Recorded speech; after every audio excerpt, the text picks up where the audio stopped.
Meus amados irmãos e amigos, eu vos saúdo com a doce e gloriosa paz do Senhor.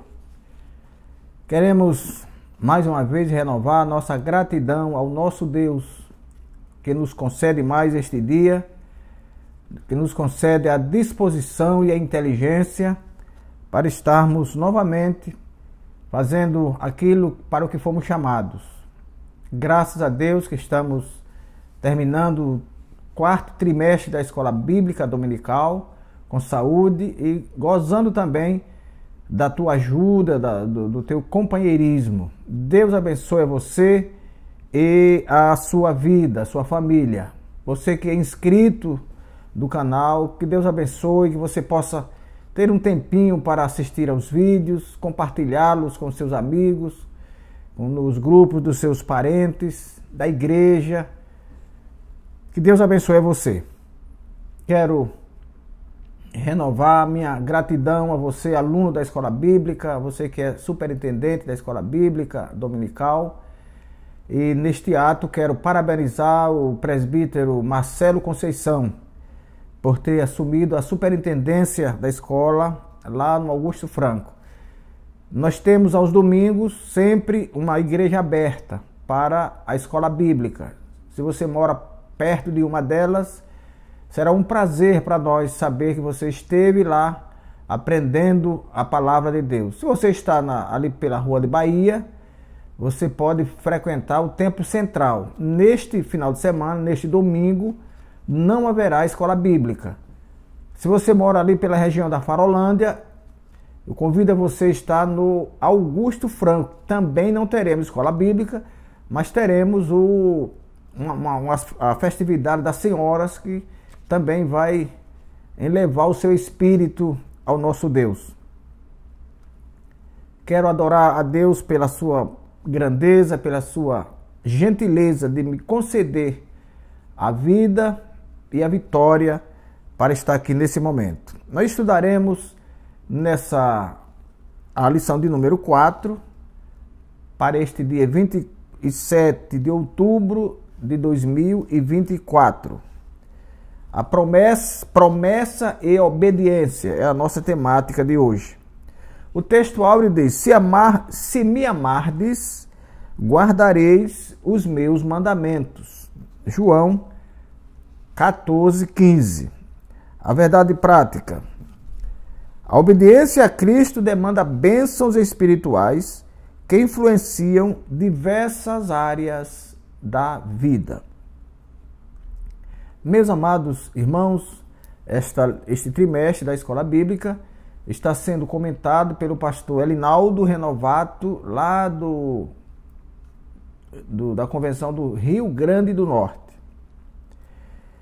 Durante toda a Bíblia, em toda a extensão dela, desde Gênesis a Apocalipse, nós vemos que Deus sempre fez e renovou promessas. Vemos também que essas promessas sempre estão ligadas à obediência. E no livro do Gênesis, já nos seus primeiros capítulos, nós vemos que a promessa está tão umbilicalmente ligada à obediência que Deus, quando foi fazer as promessas a Abraão, ele primeiro cobrou obediência para que depois fizesse a promessa. Isso nós podemos ler no livro do Gênesis, capítulo 12.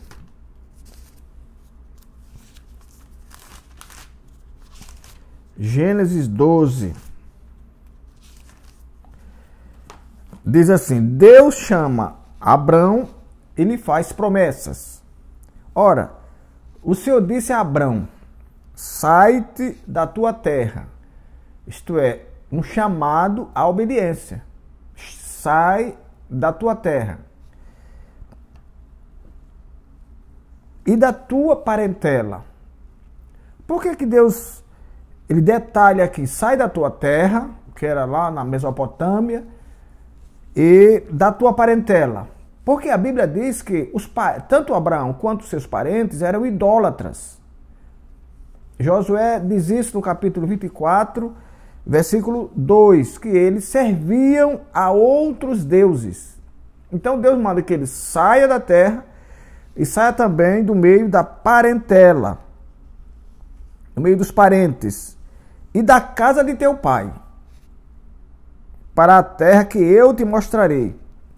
Depois dele cobrar essa obediência ao amado Abrão, ele aí faz as promessas. E far-te-ei uma grande nação. Mas ele diz, eu só lhe farei uma grande nação se primeiro você me obedecer. Não há como alguém receber de Deus sendo-lhe desobediente. A Bíblia é muito clara nesse particular, tanto no Antigo quanto no Novo Testamento. E abençoar-te-ei, e engrandecerei teu nome, e tu serás uma bênção.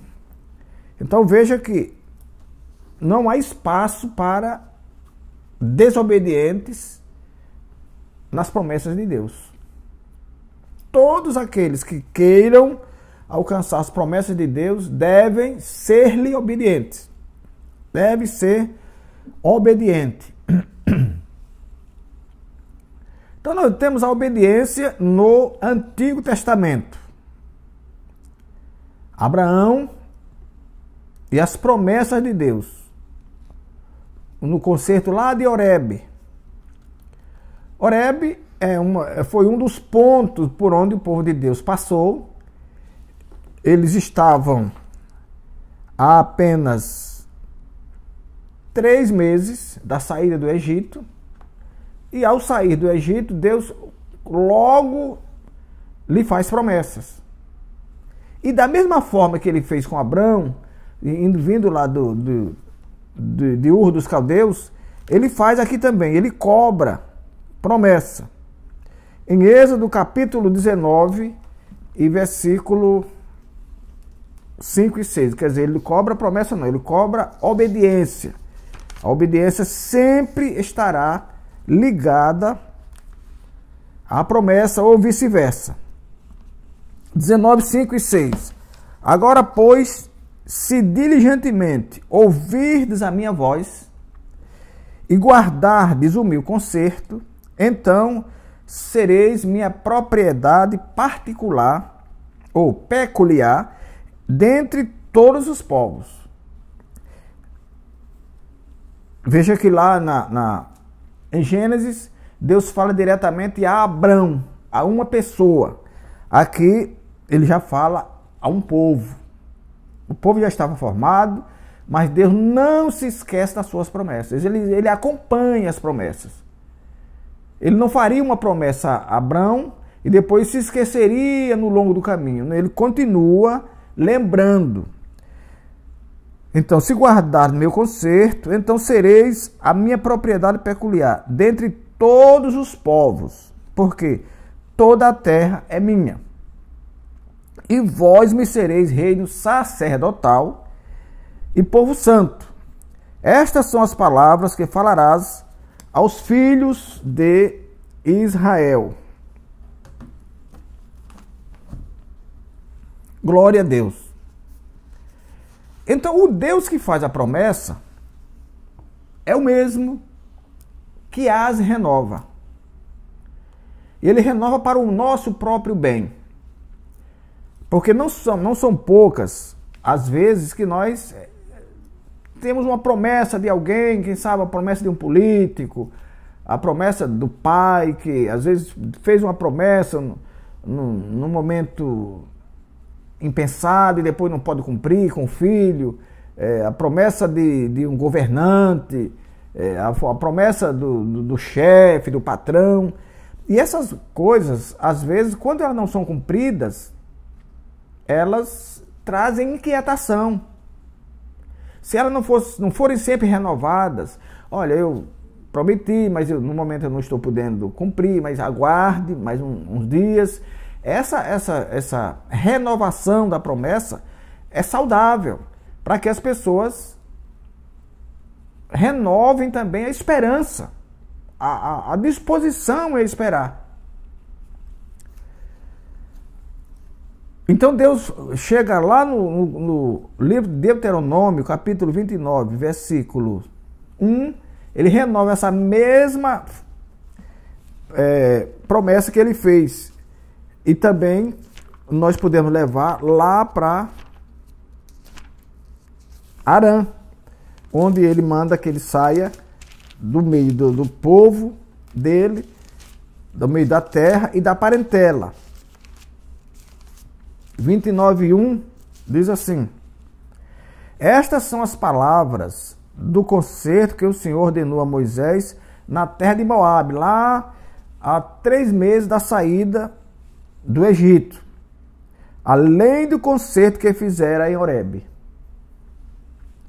E chamou Moisés a todo Israel e disse-lhe: tendes visto tudo quanto o Senhor fez na terra do Egito, perante vossos olhos a Faraó e a todos os seus servos e a toda a sua terra.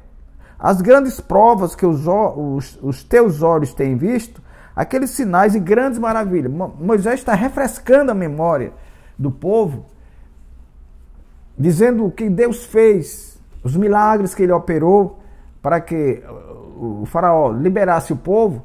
Ele está relembrando para que o povo saiba o Deus ao qual eles estão servindo, que não é um Deus que se esquece das suas promessas, não é um Deus que larga ninguém pelo caminho, é um Deus que sempre estará conosco todos os dias. E ele renova lá no Novo Testamento, até aos confins da terra. Ele também renova o concerto lá nas campinas de Moabe. E o maravilhoso é que os conselhos do Senhor são atemporais. Eles não estão condicionados ao tempo. Às vezes nós prometemos alguma coisa e perdemos o tempo. Como não tivemos a possibilidade de cumprir no tempo, nós perdemos o tempo e ele muitas vezes caduca. Mas os conselhos do Senhor nunca caducaram e não caducarão. Todas as promessas que o Senhor fez conosco, os seus concertos, os seus pactos que ele fez conosco, todos eles serão cumpridos. No tempo de Deus, é bem verdade, não é no nosso tempo. No tempo dele, todos esses pactos, essas promessas, esses concertos serão cumpridos, porque ele é um Deus todo-poderoso. Glória a Deus. Então, o pacto que ele fez no Sinai, que é Horebe, é o mesmo que ele renova em Moabe, e é o mesmo que nós temos hoje. Ele mesmo diz: eu não mudo. O profeta Jeremias diz que ele vela pelas suas palavras ou pelas suas promessas para cumprir, de forma que ninguém se inquiete quando recebeu ou quando receber uma promessa de Deus, porque ela virá, a seu tempo virá e não tardará. Não depende do tempo. Pode ser com um mês, pode ser com 2, pode ser com 10, pode ser com 1 ano, com 2, com 10, mas o tempo de Deus é o tempo de Deus e não pode ser mudado pelo homem. Portanto, se nós recebemos uma promessa de Deus, não vamos ficar preocupados se vai se cumprir com 1 mês ou com 2, não. Deixa Deus trabalhar na promessa que ele fez, porque as promessas dele não dependem do tempo, não dependem do espaço, não dependem de pessoas, não dependem de ninguém, depende apenas dele, da sua fidelidade. E ele faz isso para honrar o seu próprio nome, honrar a sua própria palavra. Agora, essas promessas, elas estão sempre de encontro com a nossa fidelidade. Apocalipse diz: ser fiel até a morte. Não é ser fiel um dia, 1 ano, ou até se cansar. Não, é ser fiel até a morte.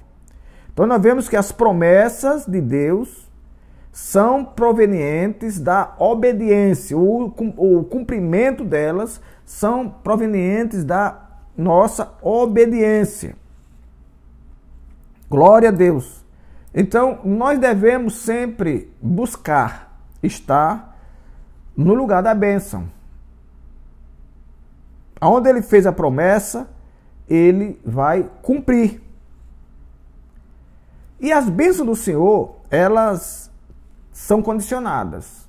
Nós temos bênçãos, estudamos isso semana passada, nós temos bênçãos condicionadas e temos bênçãos não condicionadas. Ora, eu já disse anteriormente que a bênção de Deus, que a promessa de Deus, ou o seu cumprimento, depende da nossa obediência, do nosso compromisso com Ele. Logo, eu deduzo que essa promessa é condicionada. Ela é condicionada à minha fé. Pedro diz que quando nós queremos buscar a Deus, nós devemos primeiro tê-lo como Senhor. Tê-lo como Senhor. E depois crermos que Ele é galardoador, isto é, que Ele pode cumprir as promessas que fez. Santificá-lo como Senhor e crer que Ele é galardoador dos que o buscam. Glória a Deus. No capítulo 28, capítulos 27 e 28 do livro de Deuteronômio, no capítulo 27 nós vemos a maldição para aqueles que não cumprem o que estão fora da vontade de Deus. Vou ler aqui alguns versículos, porque no capítulo 28 nós temos as bênçãos. Capítulo 27, 11 a 26, eu não vou ler tudo isso, vou ler apenas alguns versículos, que trata da maldição para aqueles que não estão de acordo com a palavra do Senhor. 27:11 diz assim: E Moisés deu ordem naquele dia ao povo, dizendo: Quando houverdes passado o Jordão, estes estarão sobre o monte Gerizim para abençoarem o povo.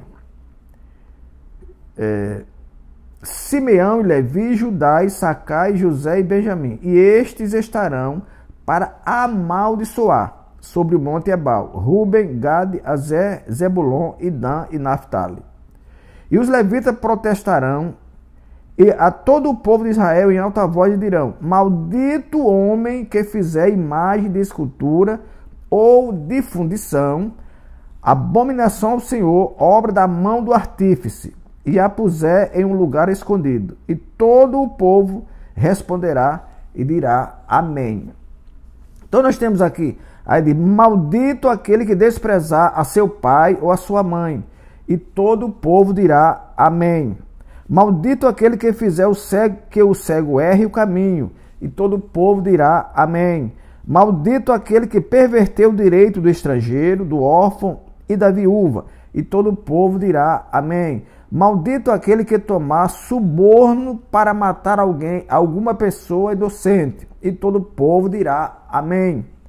Maldito aquele que não confirmar as palavras desta lei, não as cumprindo, e todo o povo dirá: Amém. Essas eram as maldições que viriam do Monte Gerizim para aqueles que não estivessem de acordo com a palavra de Deus. E já no capítulo 28, versículos 1 a 14, nós temos as bênçãos, que eu vou ler algumas delas também.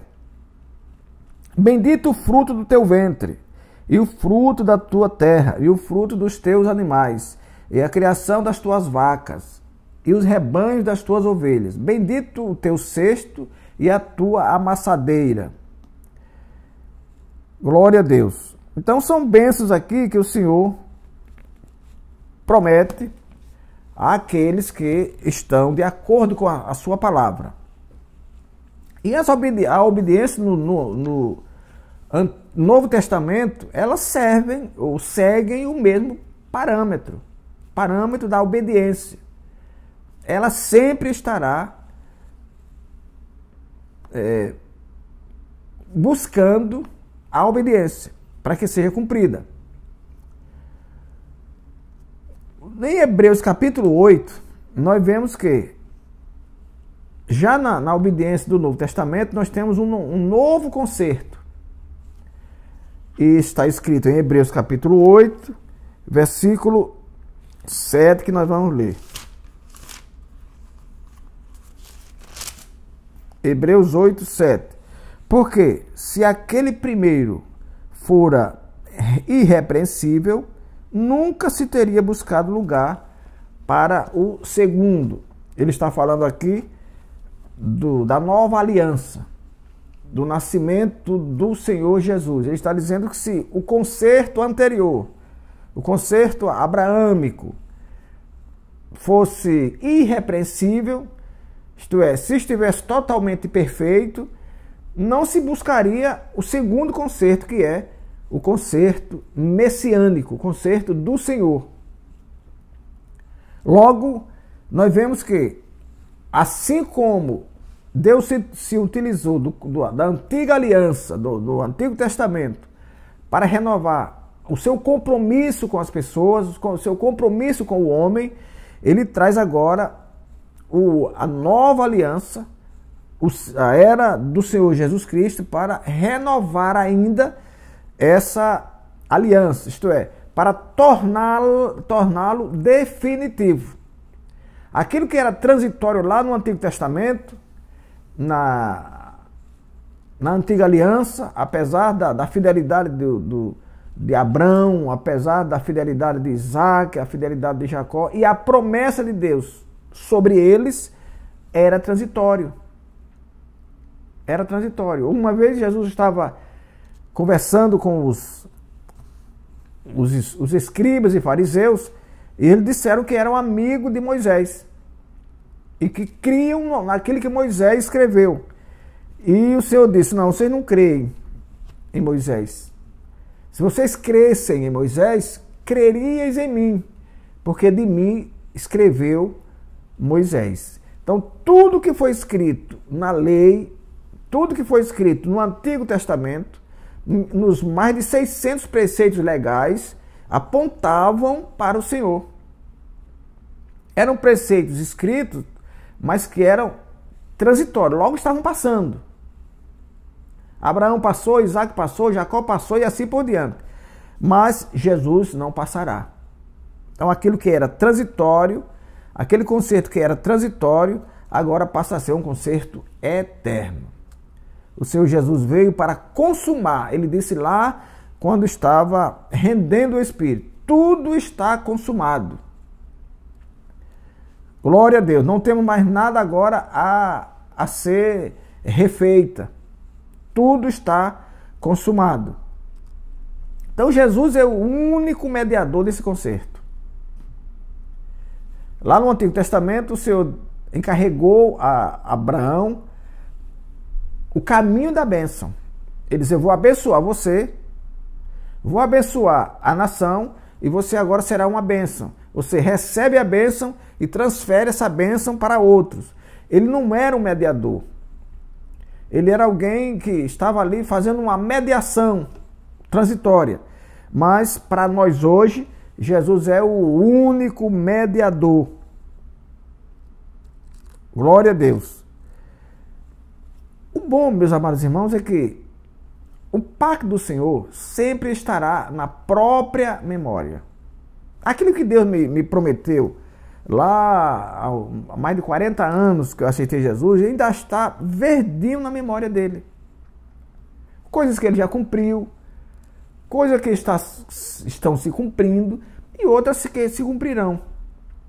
Então tudo sempre estará guardadinho, fresquinho na memória de Deus, de forma que ele não se esquecerá daquilo que ele prometeu a você de forma individual e à igreja de forma coletiva. Em 1 Timóteo, capítulo 2, versículo 5, nós podemos ler o seguinte: 1 Timóteo 2, 5. Porque há um só Deus e um só mediador entre Deus e os homens, Jesus Cristo, homem.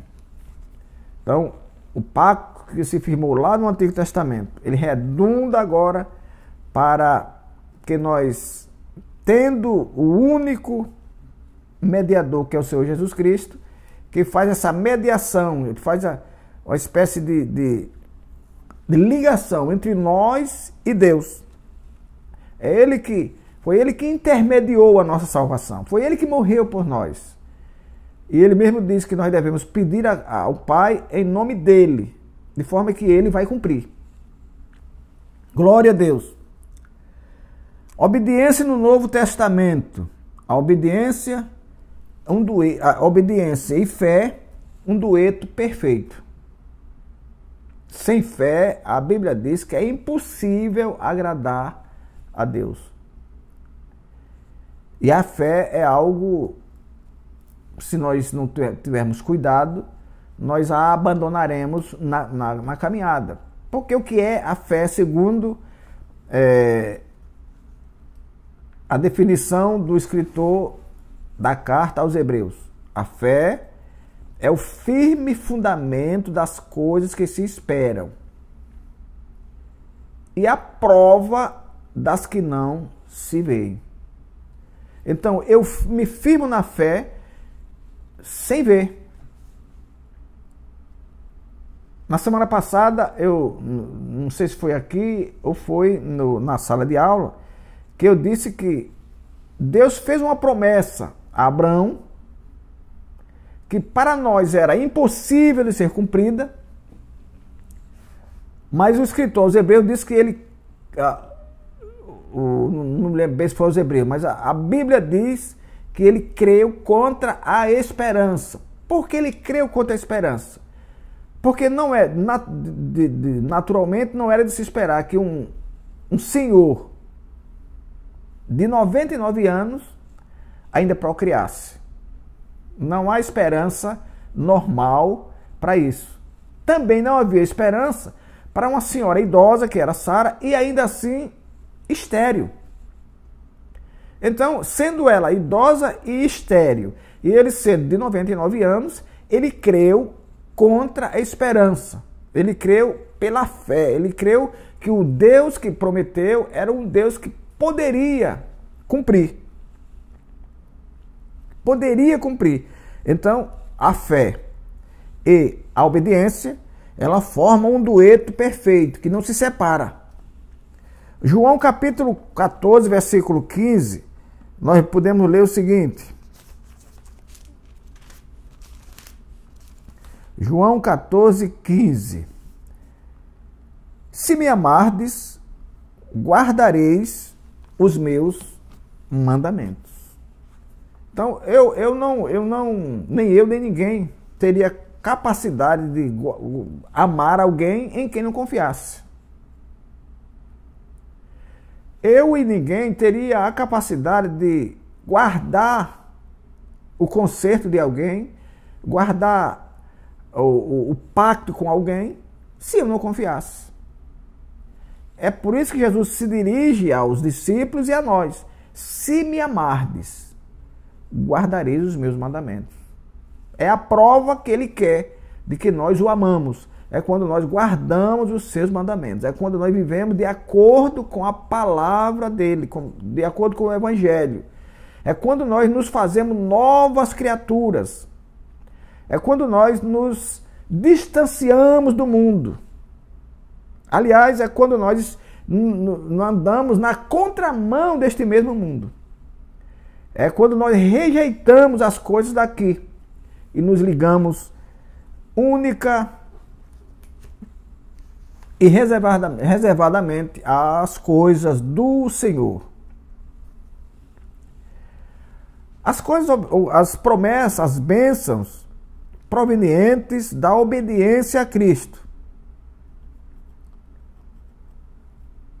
Abraão foi obediente lá saindo de Ur dos Caldeus. Veja que ele faz uma viagem. Ele é chamado para sair de Ur dos Caldeus, chega em Harã, ele passa um tempo ali em Harã. Lá morre o pai. Ele se desliga ali do irmão, Naor, e segue viagem rumo a Canaã. Imagina, irmãos, eu não sei agora qual era a distância entre Harã e Canaã. Mas qual não foi ou quais não foram as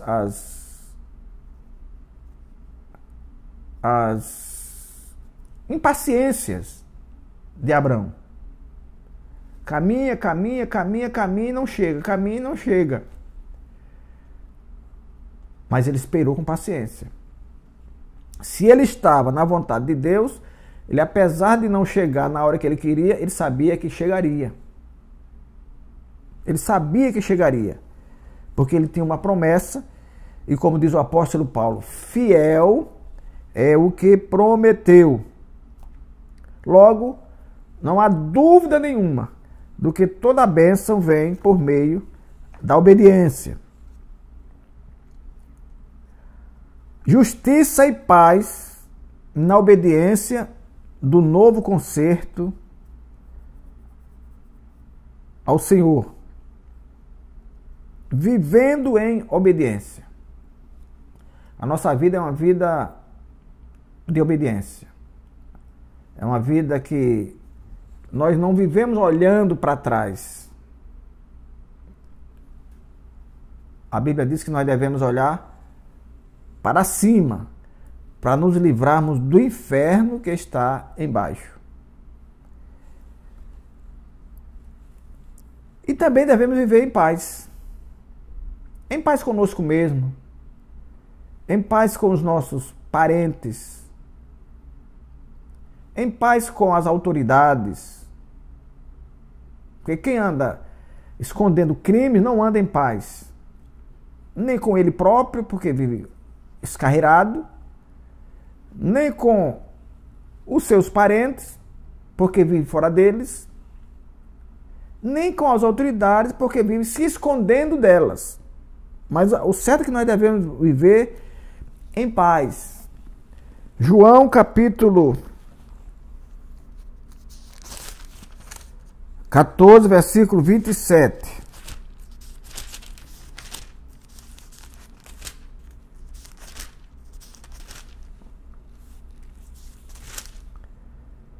Deixo-vos a paz, a minha paz vos dou. Não vou lá dou como o mundo a dá. Não se turbe o vosso coração, nem se atemorize. Jesus, quando estava se preparando para subir, ele diz essas palavras aos apóstolos: deixo-vos a minha paz.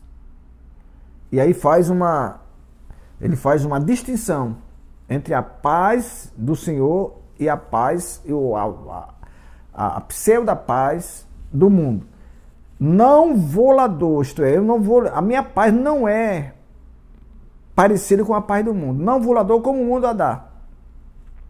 Porque a paz do mundo, apesar de muitas vezes a gente achar que está bem, que está tudo pacificado, é passageira, é enganosa. Quantas vezes a gente acha que agora eu achei o caminho da paz. No outro dia está tudo desmoronado. Pessoas que se dizem que agora eu estou realizado, eu me encontrei comigo mesmo. Dias depois está sem saber para onde vai.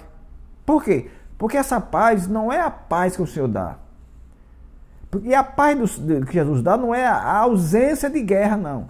É aquela vida que você tem na presença de Deus, aquela vida que você tem sossegada, sem se preocupar.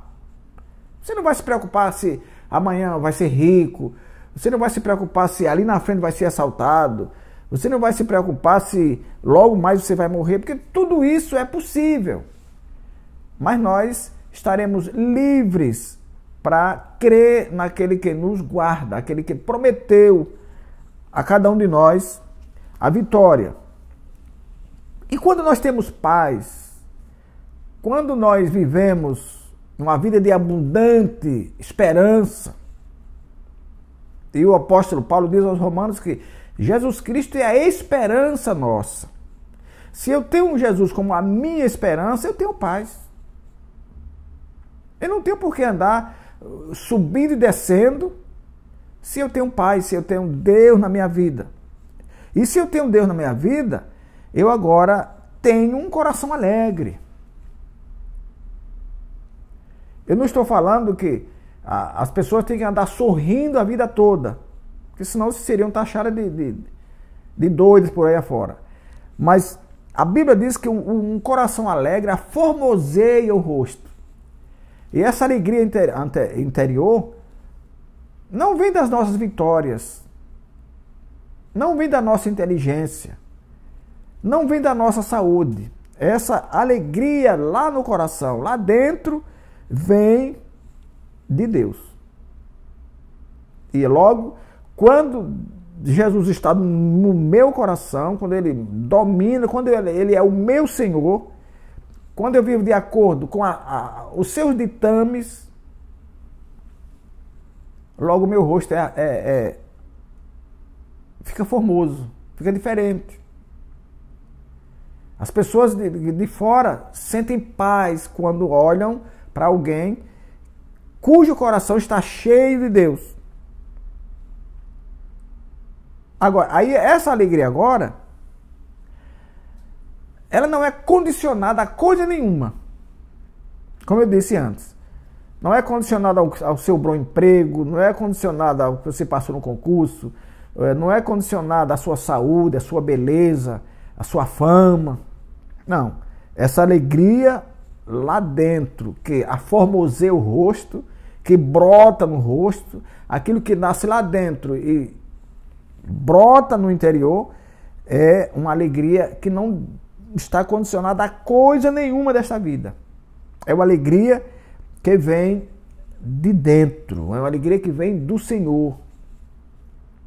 E a Bíblia diz que a alegria do Senhor é a minha força. Ele diz, a alegria do Senhor é a vossa força. Quando nós estamos bem, quando nós temos força para vencer o mal, quando nós temos força para desistir do pecado, quando nós temos força para abandonar o mundo, quando nós temos força para pregar o evangelho a outras pessoas, aí Deus se alegra.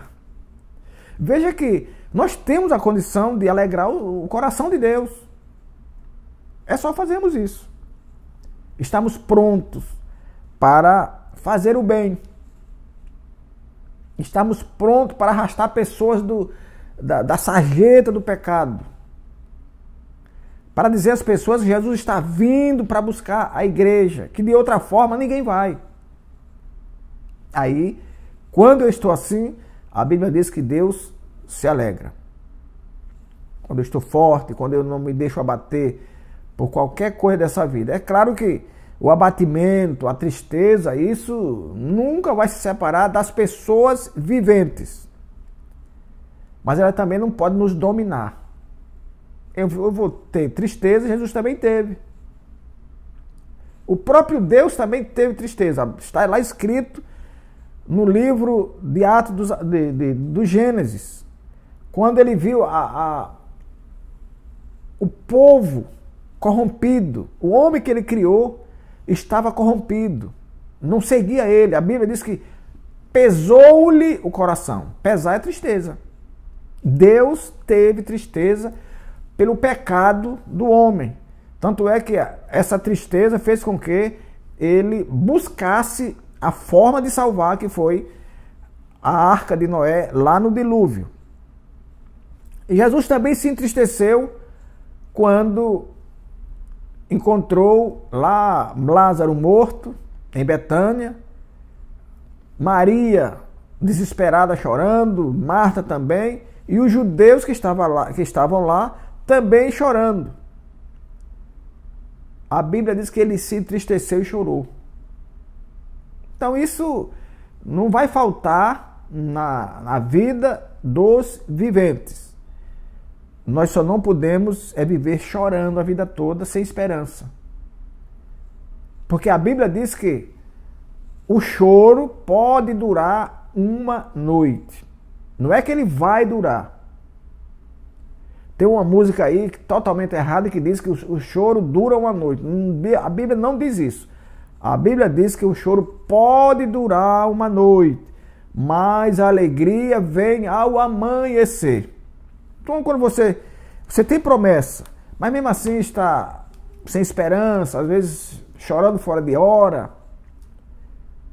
chorando de forma imotivada, renove as suas forças no Senhor. Tira um período de oração, que é coisa que está muito fora de moda nos dias de hoje. Tira um período de oração. Faça um jejum. Busque a Deus mais perto. É assim que a gente conhece as pessoas. Alguém diz que quer conhecer alguém, ande, more ou viaje junto. Então, se você quer conhecer Jesus, seja mais íntimo dele. Busque-o mais. Lá na calada da noite, lá nas madrugadas. Às vezes as pessoas varam a madrugada jogando esses jogos eletrônicos, assistindo filmes, assistindo séries, mas não tem coragem de varar a madrugada orando a Deus, lendo a sua palavra, tendo um momento de intimidade com Ele. Faça isso e você vai ver que o choro verdadeiramente não vai durar uma noite e que a alegria virá ao amanhecer. Que o Senhor nosso Deus nos guarde e até o nosso próximo encontro. Inclinai os vossos ouvidos e vinde a mim, ouvi e a vossa alma viverá.